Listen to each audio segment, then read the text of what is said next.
किसान भाइयों, हम समय समय पे आपको नई नई जानकारी से अवगत कराते रहते हैं। वैज्ञानिकों के जो सुझाव हैं वो भी आप तक पहुंचाते रहते हैं। आज हमारे साथ मौजूद हैं आकाशवाणी के स्टूडियो में डॉक्टर पी.के. पाठक, प्रधान वैज्ञानिक हैं, भारतीय चारागाह एवं चारा अनुसंधान संस्थान में पदस्थ हैं। डॉक्टर साहब, आपका आकाशवाणी की तरफ से एवं आकाशवाणी के तमाम श्रोताओं की ओर से हार्दिक स्वागत है। धन्यवाद पुष्पेंद्र जी। डॉक्टर साहब, आज हम बात करेंगे चारा बैंक और साथ में अन्ना प्रथा।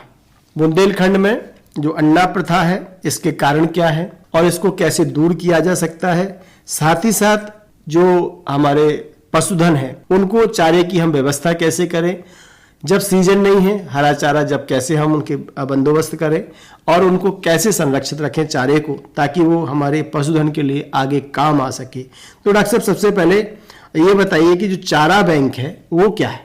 पुष्पेंद्र जी, सबसे पहले तो मैं अपने किसान भाइयों का स्वागत करता हूं इस कार्यक्रम में। आपने पूछा चारा बैंक क्या है, तो चारा बैंक कई तकनीकियों या प्रौद्योगिकी का एक समूह होता है, न कि जैसे कि हम लोग एक मिसकंसेप्चुअलाइज करते हैं कि या बेलिंग है या चारे का सघनीकरण है और उसका भंडारण है। कहने का मतलब ये है कि जो भी विभिन्न तकनीकियां हम लोग डेवलप करते हैं वो उसका एक समूह है।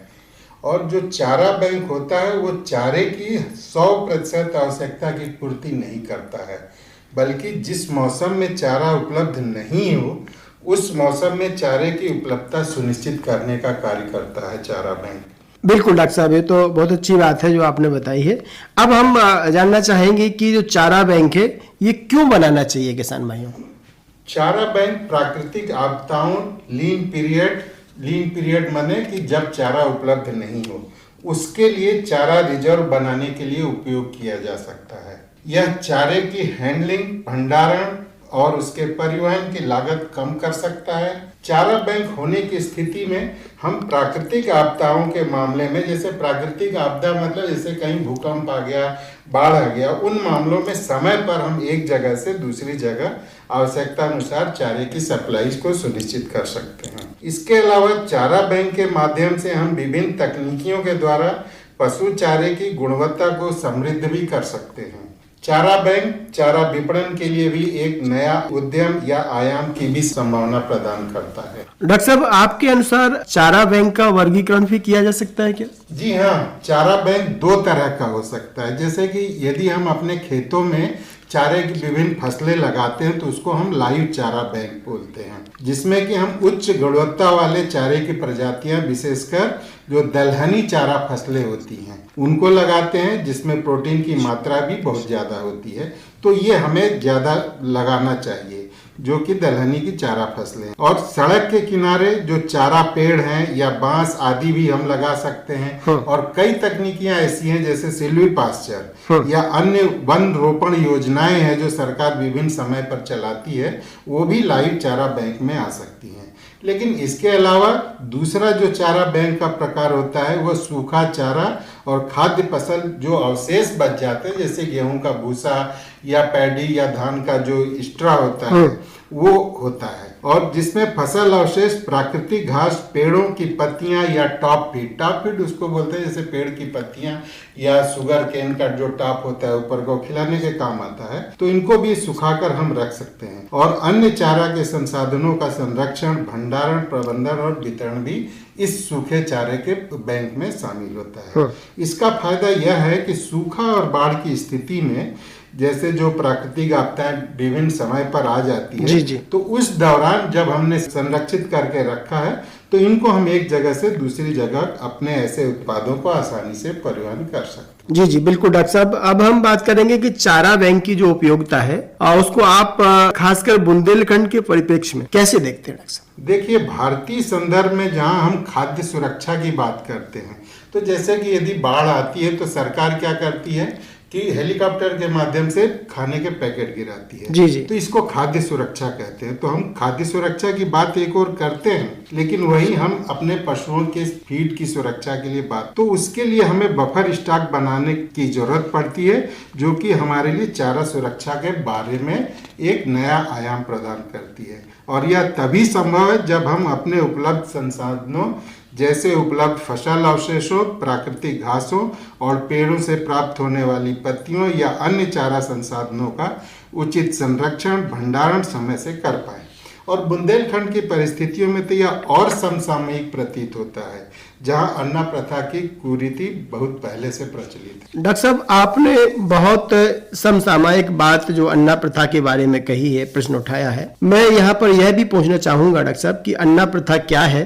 देखिए, अन्ना प्रथा जो है एक कुरीति है और यह हमारे बुंदेलखंड के लिए एक अभिशाप भी है। अन्ना प्रथा उत्तर भारत में, विशेषकर उत्तर प्रदेश, बिहार, मध्य प्रदेश, छत्तीसगढ़ और राजस्थान के गांवों में, विशेष रूप से हमारे बुंदेलखंड में यह एक प्रचलित परंपरा है, जिसमें किसान क्या करता है कि वह अपने अनुपयोगी जानवरों, मवेशियों जैसे बूढ़े बैल या दूध न देने वाली गायों को खुले में छोड़ देते हैं। इन जानवरों को कोई नहीं पालता है, न ही कोई आश्रय होता है, जिससे ये पूरे गांव और आसपास के क्षेत्रों में घूमते हैं और आमतौर पर खेतों में घुसकर फसलें भी खा जाते हैं। हमारे बुंदेलखंड में तो यह भी देखा गया है कि दूध देने वाली गायों को भी कई बार दूध निकालने के बाद खुला छोड़ दिया जाता है।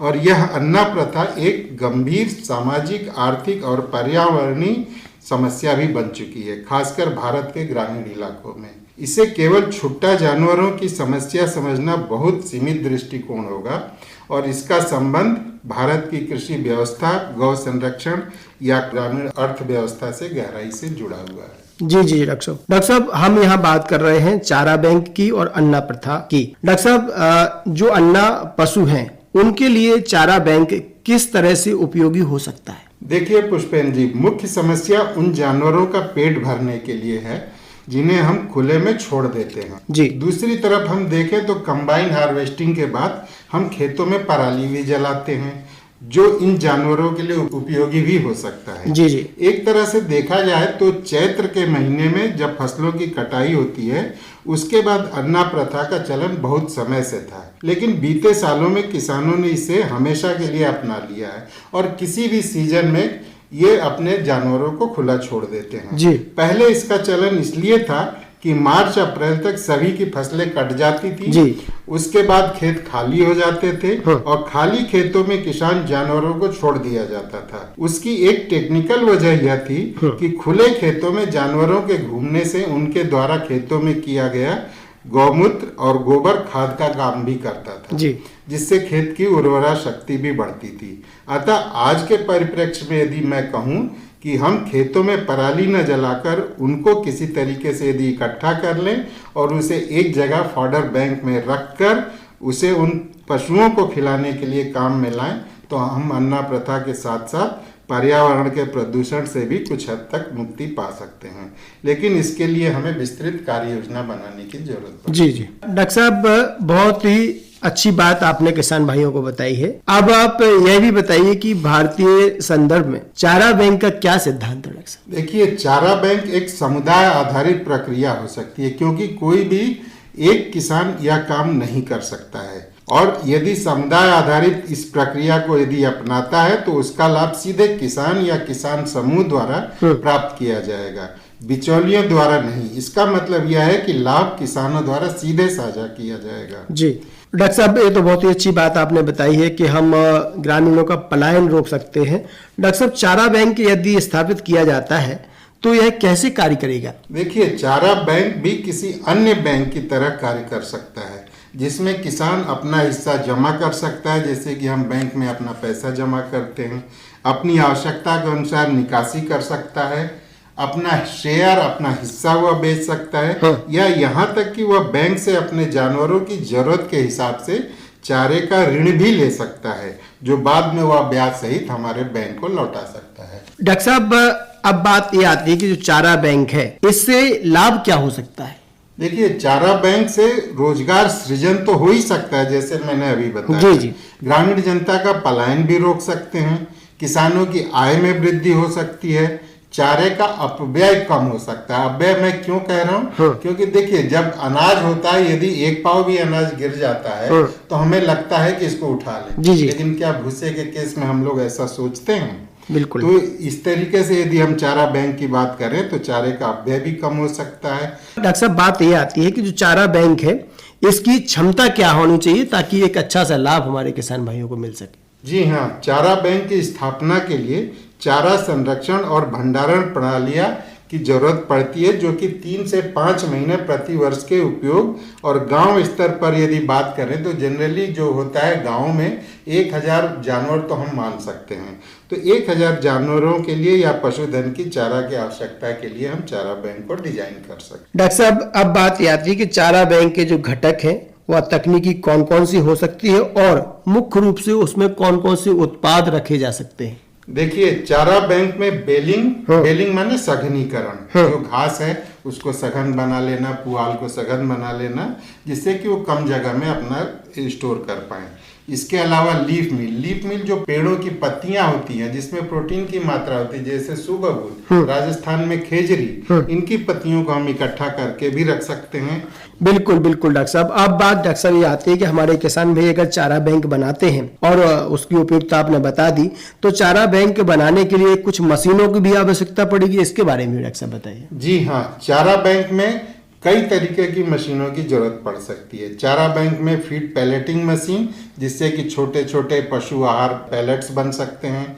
फीड मिल बनाने के लिए हमें जरूरत पड़ सकता है। ग्राइंडर, जो कि दलने के काम आए या पीसने के काम आए। बेलिंग या डेंसिफाइंग मशीन, जो सघनीकरण कर सकता है। फीड ब्लॉक बनाने की मशीन हो सकती है। बिल्कुल डॉक्टर साहब, हमारे किसान भाई चारा बैंक बना के पैसा भी कमा सकते हैं, साथ ही साथ पशुओं की जो आवश्यकता है उसकी भी पूर्ति कर सकते हैं। डॉक्टर साहब, अब हम बात करते हैं अन्ना प्रथा की। अन्ना प्रथा रोकने के लिए सरकारी स्तर से तमाम प्रयास किए जा रहे हैं, जैसे गौशालाओं की स्थापना। किसान भाई अगर दुधारू पशु पालते हैं तो उनको अनुदान भी सरकार के द्वारा मिल रहा है। इसके अलावा कोई तकनीकी उपाय हो तो उसके लिए भी थोड़ा अक्सर बताइएगा। देखिए, सब चीजों को हम इकट्ठा जोड़कर बात करनी चाहिए। गौशालाओं की स्थापना, गौवंश संरक्षण योजना, पशु पेंशन योजना आदि कई कार्यक्रम है जो सरकार अपने स्तर पर चलाती है। लेकिन इसके अलावा हम सोच सकते हैं कि जो गाय दूध नहीं दे रही है तो क्या वह गोबर नहीं देती है? जी। तो गोबर भी देती है। तो गोबर का प्रयोग, उसके मूत्र का प्रयोग हम ऊर्जा उत्पादन के लिए कर सकते हैं, जिससे कि हम बायोगैस बना लें, बायोगैस प्लांट स्थापित करें और जैविक खाद भी बना सकते हैं। तो तकनीकियां तो बहुत सारी इसके लिए उपलब्ध हैं, बायोगैस बनाने के लिए, जैविक खाद बनाने के लिए। तो एक तरफ हम कहते हैं कि जानवर से जो बेकार में उनको खुले में छोड़ दिया, तो उन जानवरों को हम एक उत्पादक के रूप में उपयोग कर सकते हैं। तो उनके गोबर को और मूत्र को हम बायोगैस और जैविक खाद बनाने के लिए उपयोग कर सकते हैं। इसके अलावा हमें सामाजिक स्तर पर भी प्रयास करने की आवश्यकता पड़ सकती है, जिसमें जन जागरूकता होगी, और वह यह बताने के लिए जन जागरूकता करनी पड़ेगी कि पशु त्यागना कोई समाधान नहीं है। पशु ही हमारा जीवन है और ये पशु हमें दूध नहीं दे रहा है लेकिन कुछ अन्य उत्पाद दे रहा है, तो उस उत्पाद के बारे में हम आगे सोच सकते हैं। बिल्कुल डॉक्टर साहब, बहुत अच्छी जानकारी आपने दी। आज डॉक्टर साहब ने बताया कि चारा बैंक हमारे किसान भाई बना सकते हैं और चारा बैंक बना के अच्छा पैसा भी कमा सकते हैं। पशुओं के लिए भी ये उपयोगी होगा। जब चारा नहीं है बेमौसम में, तब हम उन्हें चारा भी दे सकते हैं। साथ ही साथ बुंदेलखंड में जो अभिशाप है अन्ना प्रथा का, उसको रोकने में भी सहायक होगा ये चारा बैंक। तो निश्चित ही हमारे किसान भाई इसको सुन के लाभ लेंगे। डॉक्टर पीके पाठक जी, आप हमारे स्टूडियो में आए, किसान भाइयों को इतनी अच्छी जानकारी दी, इसके लिए आपका बहुत बहुत धन्यवाद। धन्यवाद पुष्पेंद्र जी, और धन्यवाद सभी किसान भाइयों को।